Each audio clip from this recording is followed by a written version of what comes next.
sentence. There's a lot. Yeah. You sort of went on to say that the mind is quite separate from this system of the soul, and perhaps if you... Well, yeah, I wouldn't call it separate. I would call it an attribute of the soul. The soul is a very, very complex organism which has, as we've discussed, multitudes of laws which operate upon it and govern it, its operation physically, emotionally and spiritually. And the mind is just an attribute or an organ of the soul. Mm-hmm. It's a bit like in your body. Right now you could say you've got a liver, your kidneys, you've got pancreas, you've got gallbladder, you've got all these other organs, and then one of the organs is your brain. Yeah. Well, it's a very similar analogy with the soul. One of the organs of the soul is, you could think of it as the brain of the soul, which is what we classify as the mind. And this is not what most people think of as the mind, because most people are not aware of the soul at all. And so what they see as the mind, if they're even partially developed, they think the mind is the brain. Yeah. And then if they're a bit more spiritually aware, they think the mind is the mind of the spirit body. Mm-hmm. And none of those things are the mind. Mm-hmm. The real mind of the soul is an organ of the soul and would exist without the spirit body or the physical body existing. Yeah. And that mind is a subset, if you like, of the soul itself. The soul has far more powerful organs than its own mind and is able to express itself far more powerfully through the expression of other attributes of the soul than its own mind. Mm. Mm. And I know that's something you discussed at length with Luli, so I don't want to rehash or go over that. Sure. But I suppose some of the questions I was thinking about are some of the implications of mind dominance on the planet and so on. But perhaps I should ask you to read the following paragraphs and we might get to that point. So, for example, and this is one example of the soul having many more attributes than just the mind. For example, humility is a far more important attribute to develop than developing the intellect. The reason for this is that if a person is not humble on any single subject, then their mind is not capable of absorbing any new truth about the same subject.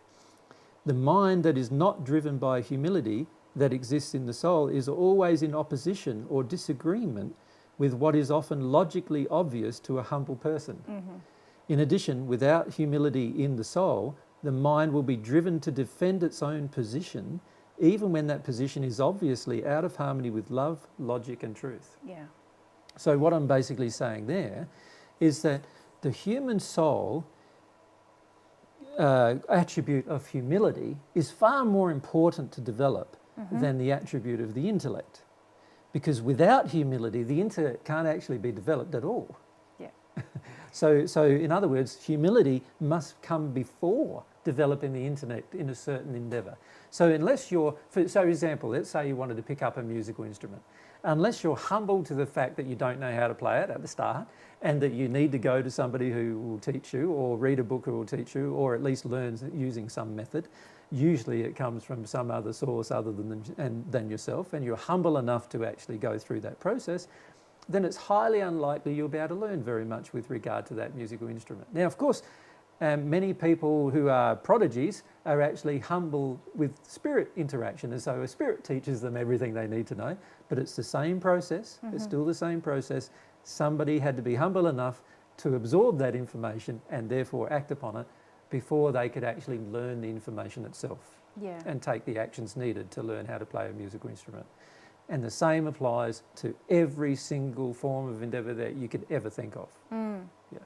And what I find fascinating about that is the fact that we do live in a world today which lauds the mind and the development of the mind and those who are very intellectually clever. Yeah.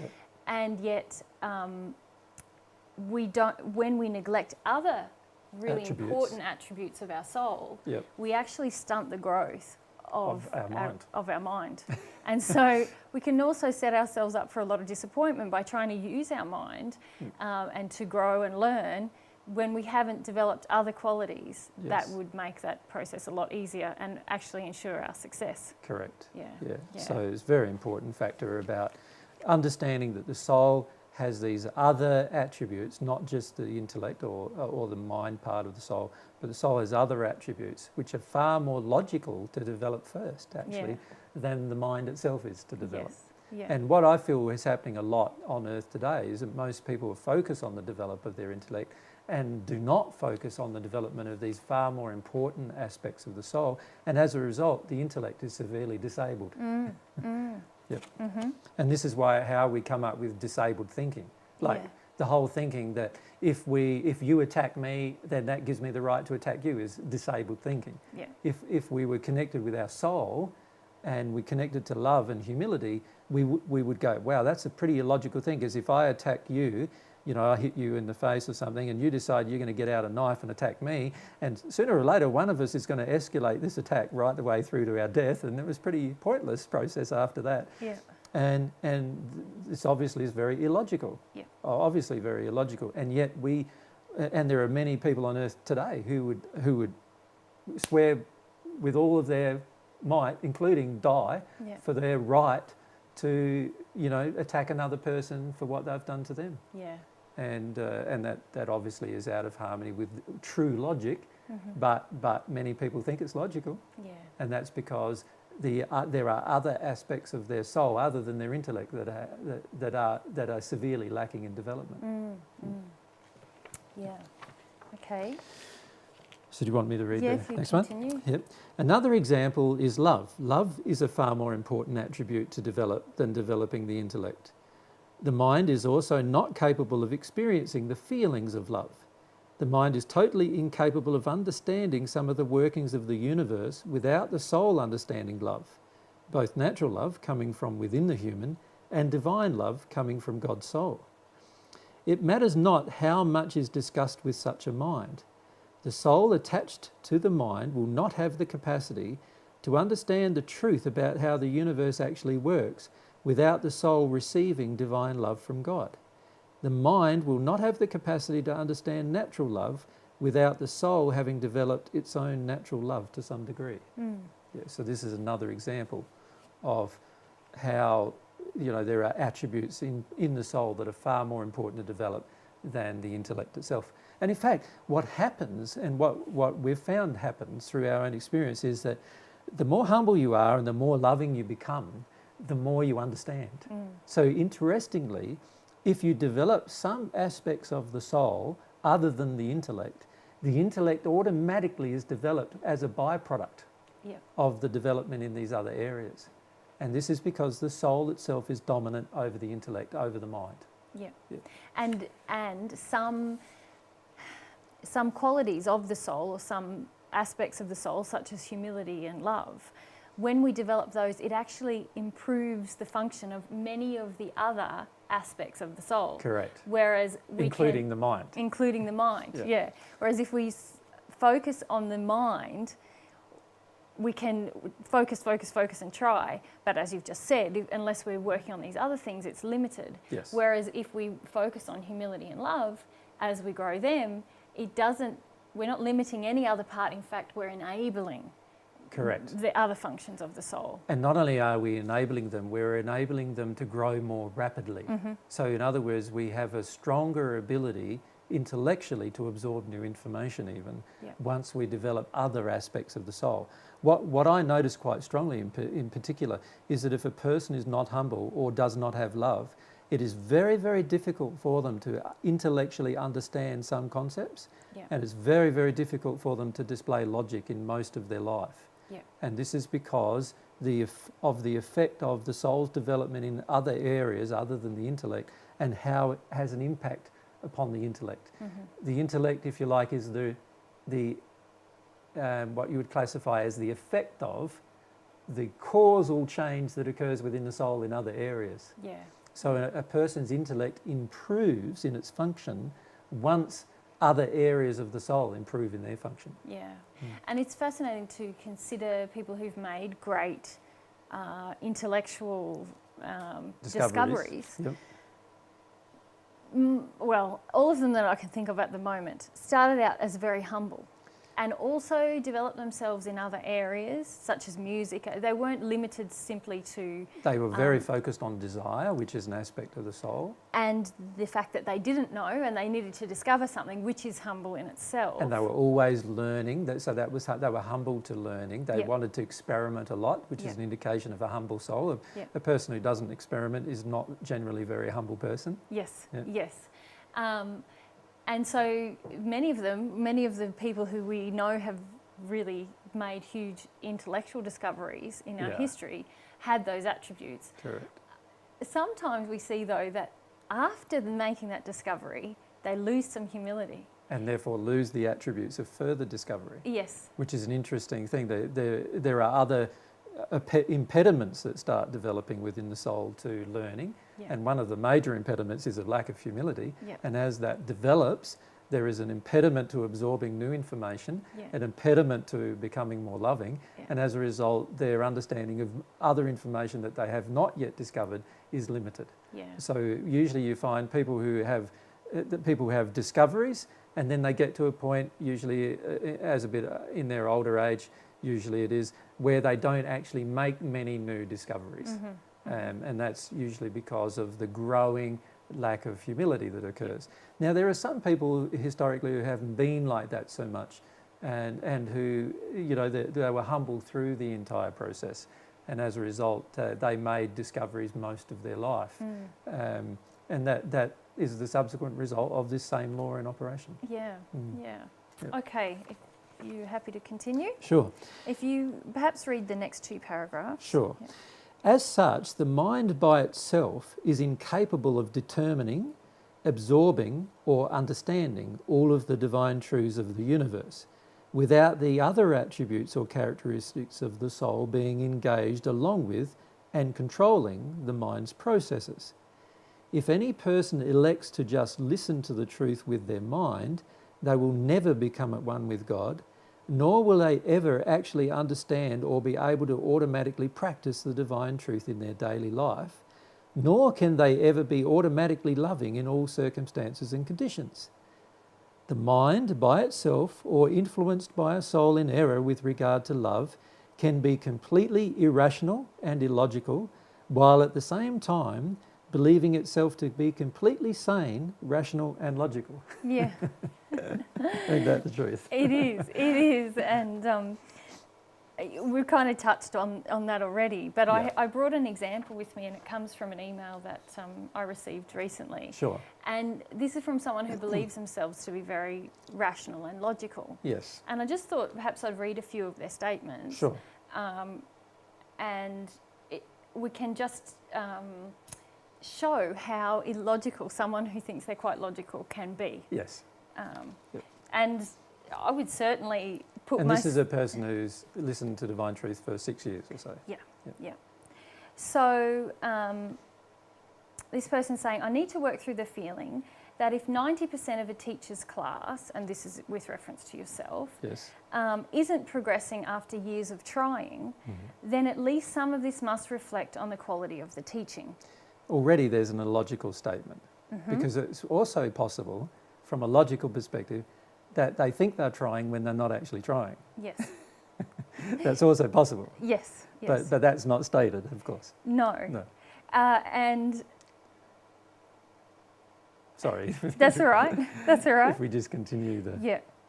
I intellectually understand that although we may have spent decades searching for spiritual truth and on dedicated spiritual paths, that we may still not be prepared to do what needs to be done. Well, see, again, I feel there's this focus on what needs to be done rather than a focus on needing to become more loving. And this is a part of the problem, is that the mind says, give me the rules and I'll go and do them. Yeah, yeah, Right? yeah. But the soul often is incapable of doing them unless you release certain emotions that prevent you from taking certain actions. This is an example of how the soul is governing the mind, and yet the mind believes itself to be taking an action that the soul has not engaged. Yeah. Yeah, and even this idea that 90% of a teacher's class, Yep. if they're not progressing, then that must reflect on the quality of the teaching. That to me seems to overlook a huge ingredient, and that is the will of those in the class. Correct. It's actually stating that the teacher is in charge of the will of the student. Which is incorrect, obviously. Yeah, that's illogical to me. Yes, if we took this logic to the logic that he is using here Yeah. to its full conclusion, God is the worst teacher of the universe. Yeah. Because hardly anybody in the whole universe has actually absorbed most of the information God's willing to provide. Mm-hmm. So that means that under using this analogy, we're basically saying that that God is the worst teacher in the universe because hardly anybody knows anything about what God knows. In spite of God creating an entire universe which is designed to teach us Correct. about ourselves and about Him. Correct. Yeah. And again, it also minimises the use of our will. Yeah. It also minimises this quality of humility. Yeah. Obviously, we're unable to learn, even if we think we're able to learn, we're unable to learn unless we have true humility. Yeah. The majority of people that I feel who are associated to divine truth have yet to develop true humility, and so they think they know things they don't know yet. Yeah. Yeah. And I feel this fellow is in exactly the same boat. He thinks he knows things that he doesn't know yet, and then he blames me for not understanding them correctly or not being able to feel the benefits of them. Yeah. And of course, you can't feel the benefits of something the soul hasn't grown with. Yeah.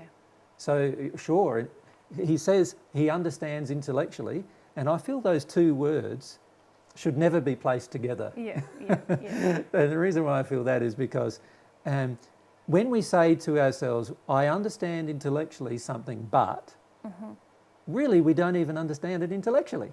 Because the intellectual understanding of something is only possible once the soul is free to actually understand it and therefore pass on its understanding to the intellect. Yep. And this is a part of the problem that people face, is they keep telling themselves they understand something when they've only heard it. Yes. They don't understand it. No. They haven't applied it in their day-to-day life. They've only heard it. Yeah. And hearing something doesn't cause change. No. Well, it's a part of something that can trigger change, Yeah. but it doesn't cause change. Change is caused by, as we will discuss later, Yeah. the soul being engaged Yes. through a process. Yes.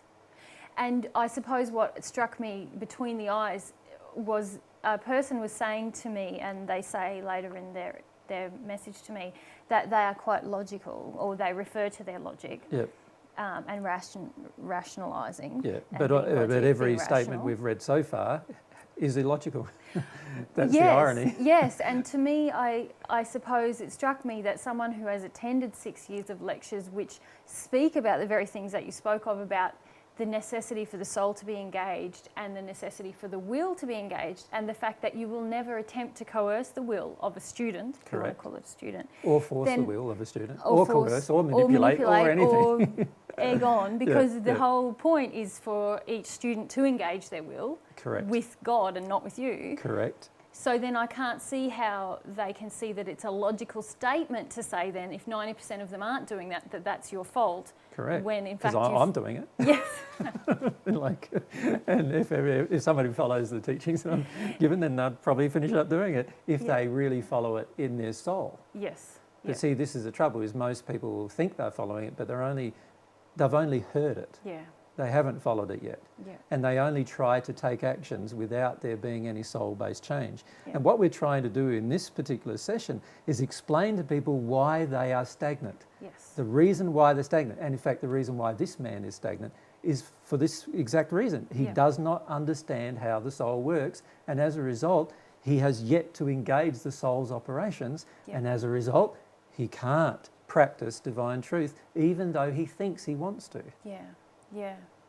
And this is, I suppose, also obviously engaging with that soul process is about developing humility and growing ourselves in love. And when that doesn't happen, then we can think we're being logical when in fact there is no logic in No. our statements. No. And the reality is, if we took this man's statements as logical, then it logically follows that God is the worst teacher of the universe. And I definitely cannot agree with that. No. Because God is the person who hardly anybody listens to.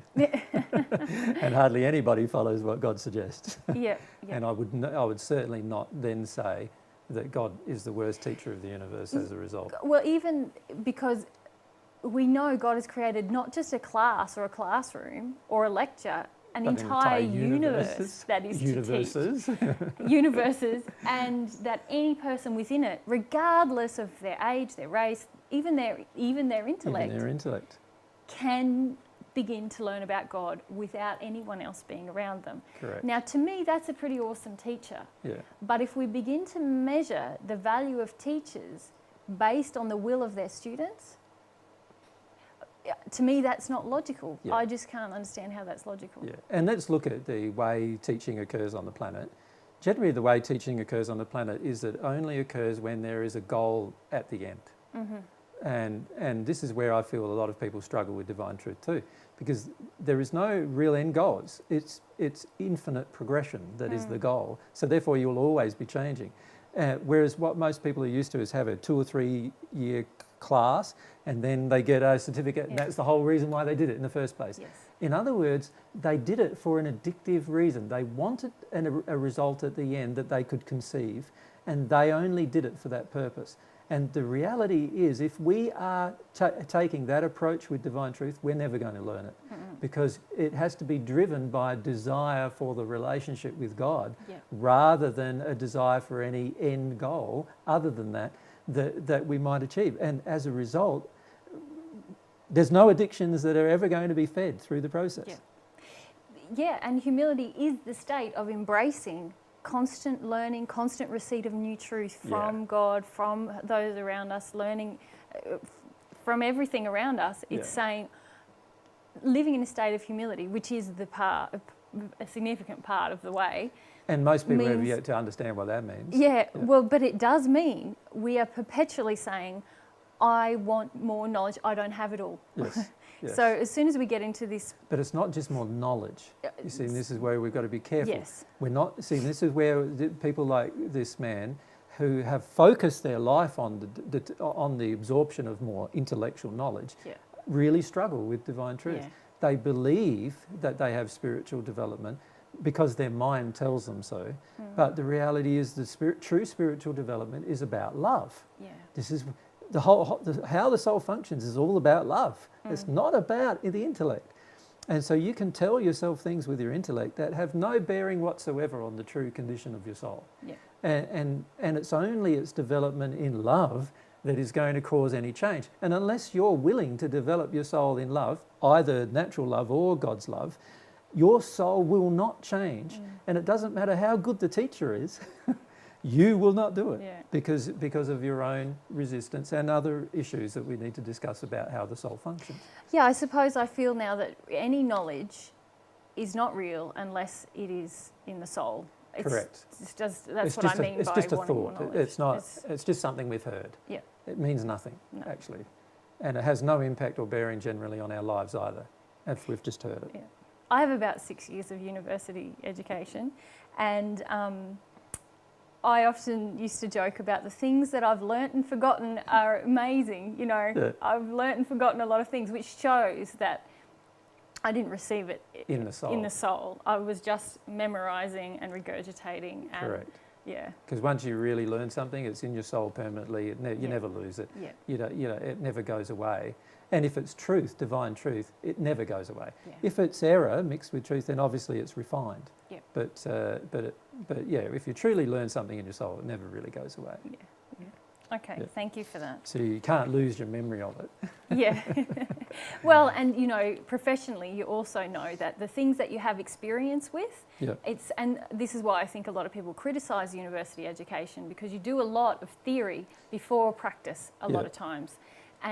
But you know that once you've had a practical application of some of the things, it's much easier to remember. You retain it. Correct. Yeah, because it's now in your experience, in your soul's experience. Yes. Yeah. And this is why I find it quite ironic, really, is because a lot of the things that people know about learning and teaching are actually where they have engaged their soul in some direction without actually understanding how the soul works. Yeah. If you really understood how the soul works, you could teach the soul far faster and more effectively than what we currently are able to teach the soul of humans. Yeah. So it's very important for us to understand these principles, because it's going to affect Like, it's going to affect every area of our life, but it's going to affect how even education is embraced if people understood these principles. Yeah. I get a bit. I think it's kind of crazy when people criticise you as a teacher, because I watch you. You're humble. You embrace, you live the example of what you teach, but you also constantly attempt to find a point of engagement with people without altering their will. It's just a point, and many good teachers do that. God does that, is constantly trying to find a point of engagement with a person. And that doesn't mean the teacher made a mistake with the previous point of engagement. What it means is the teacher loves you and he cares about you and he wants to try to work out a way that he can get some information into your soul and try to work around a lot of your resistances and denials. Yes. Anyway, let's continue. Sure. I'll keep reading the next two. Yeah. The mind is controlled by the soul. The mind can never fully control the soul, since the soul is not an attribute of the mind, nor is it subordinate to the mind, but rather the mind is subordinate to the soul, because it is one of the many attributes of the soul. The soul will always eventually determine the beliefs, actions, thoughts, and words of the individual. I suppose that's a natural, there's nothing, I think that's a pretty clear statement. Yeah. When it comes to the absorption of truth by the soul and the mind, there are a number of basic understandings regarding how the soul operates that one needs to understand before we can really discuss what it means to live in truth. My reference to truth in the discussion below all refer to God's truth, divine truth, or as it can be also called, the absolute truth of the universe.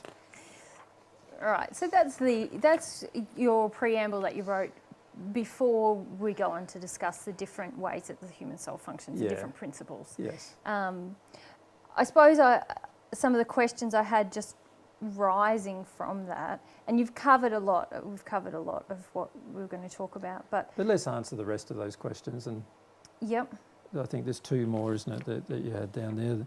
The world's general idea that the mind is the ultimate tool.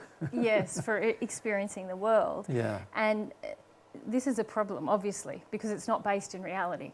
We are a soul with a mind, not a mind with a soul. Yeah, well, let's even be more specific, shall we? The human body, the physical body, has a brain. The brain controls the physiological processes within the body itself. The brain is not you, and it is not your mind. Then the spirit body, which is another body that is a part that's created at the time of your conception, it also has the DNA structure, it also has organs, and it has a mind, a brain, in fact, but it's not the mind of the soul. It is a brain that controls the physiological functions of the spirit body. It controls how the spirit body works and operates. And if a person in their physical body loses a part of their brain, other parts of the brain can learn those functions. And that is a well-known fact. This is proof that the memories contained within that experience can't be contained within the mind, because otherwise they would have died completely when that part of the brain died. So this is an indication that the information is coming from somewhere else other than the physical body's brain. Also, a spirit has the same experience. A spirit can lose a part of their brain through certain emotional conditions and therefore act as if they don't have a memory of something.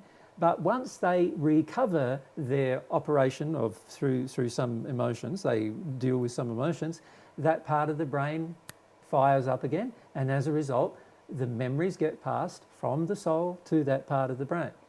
It's the soul that contains the mind.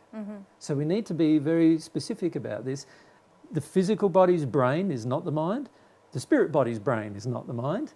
The mind, the true mind, belongs to the soul. It's an organ of the soul. Whether it's developed or not, it's an organ of the soul. For most people, it's a very poorly developed organ of the soul, but it's still an organ of the soul. As such, it can potentially exist without the two bodies. So it can definitely exist without a physical body, because we have proof of that all the time in the spirit world. And it can also potentially exist without the spirit body. The mind can still exist because it's an organ of the soul. Now, that being the case, this means then that every time we focus on our intellectual development rather than our soul development, we are attempting to focus on the development of an organ rather than the entire being. And this is fraught with dangers, and often these dangers are very palpable. We see them in society where people have been focused in their intellectual development. For example, a scientist focused in his intellectual development develops the atomic bomb, and then they drop it. Right? That is not a very loving act. There's obviously aspects of the soul that have yet to be developed, right? Yep. That would enable not the discovery of the atomic bomb, but the use of it. So the fact that we can discover certain things is fine. It's how we use them that is governed by other organs in the soul. And obviously, a lot of people use the knowledge they've found or discovered in a very poor way, completely out of harmony with love, and completely out of harmony with humility, or a lot of other aspects of the soul which are far more important to develop. So this is where we've got to be very careful, and this is why the world has so many problems. Because we're so intellectually dominant, we have forgotten the development of other aspects of the soul, and in particular two aspects: the development of love and the development of our will in harmony with love. We've forgotten these two forms of development. And these two forms of development are far more important to us and our future, and also the survival of humanity, than the development of the intellect. The intellect, of course, will develop as a result of developing these other two things. So I'm not saying that the intellect won't be developed. I'm saying we'll have a highly developed society, which also is developed in these other aspects of the soul. Yeah. Yeah.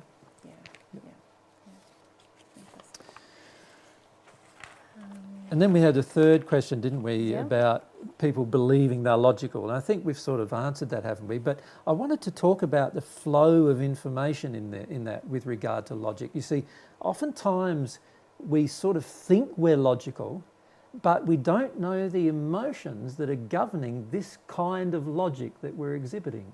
So for example, if you put a person in a war, they will eventually believe, given enough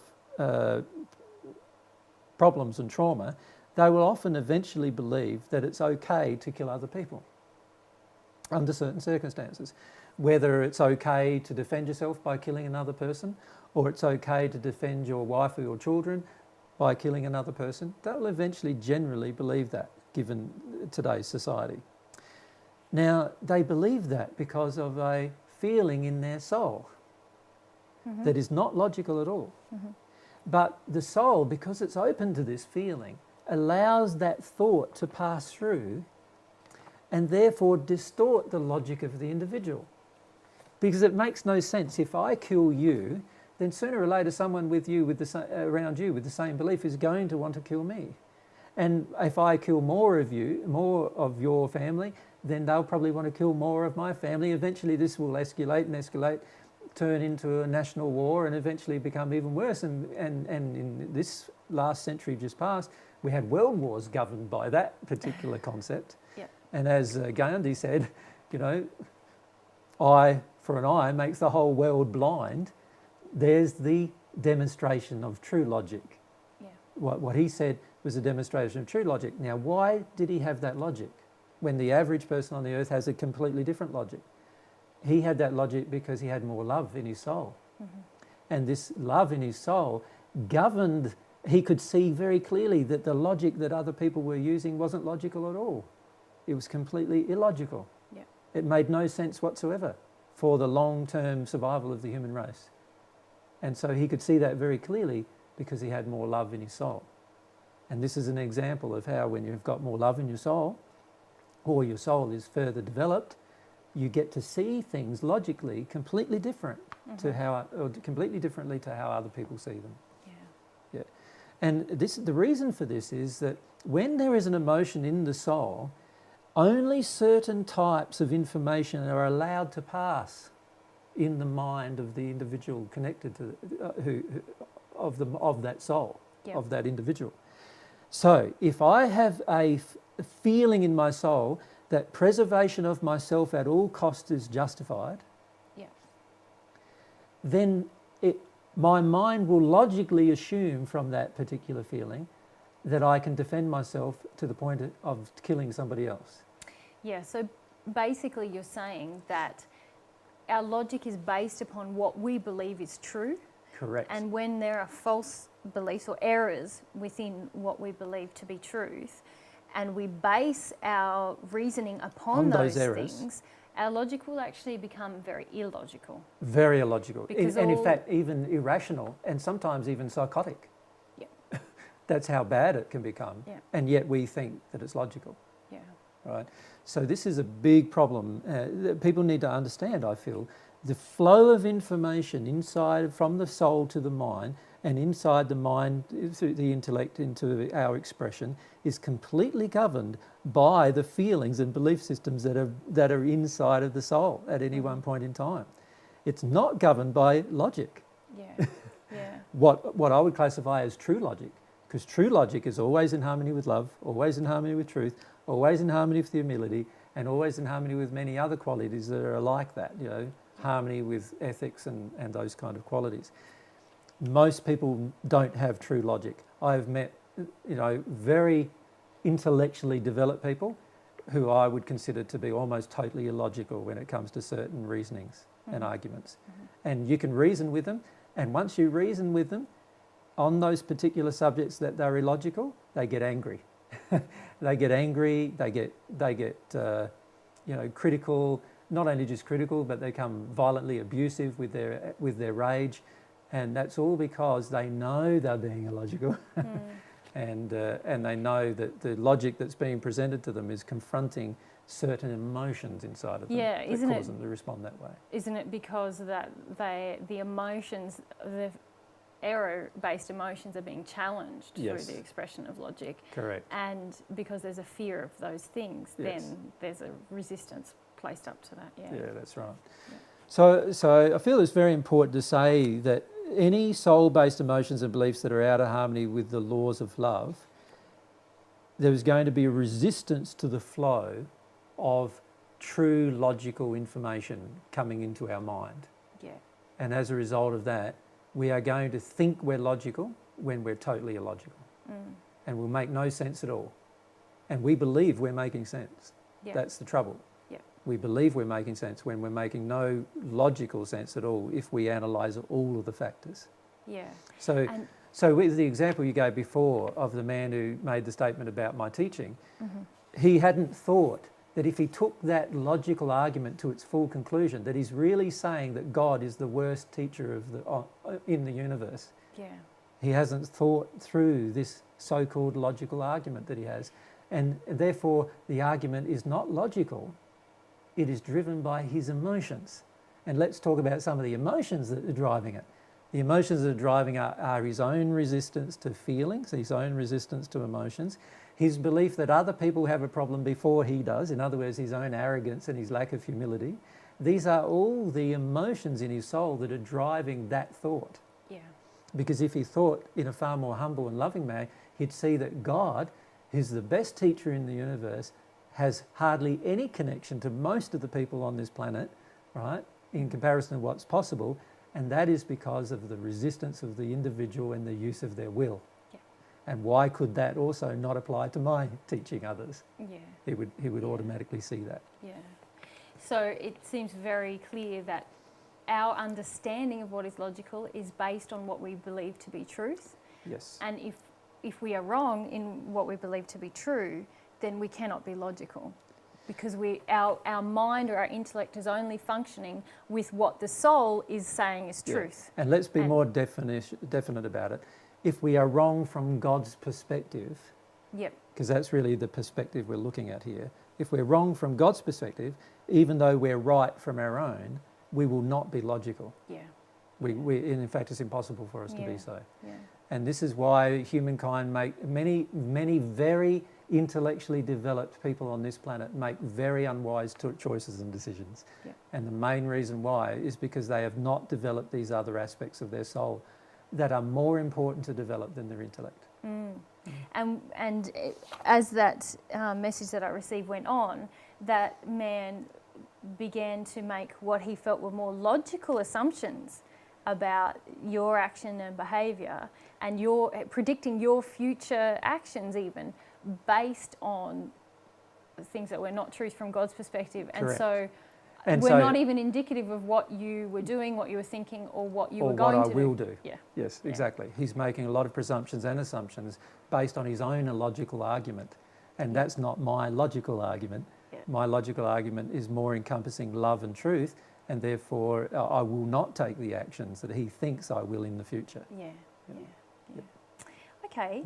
Well, that's just a bit about our introduction. Yeah, so that's probably the conclusion of our introduction. Yeah.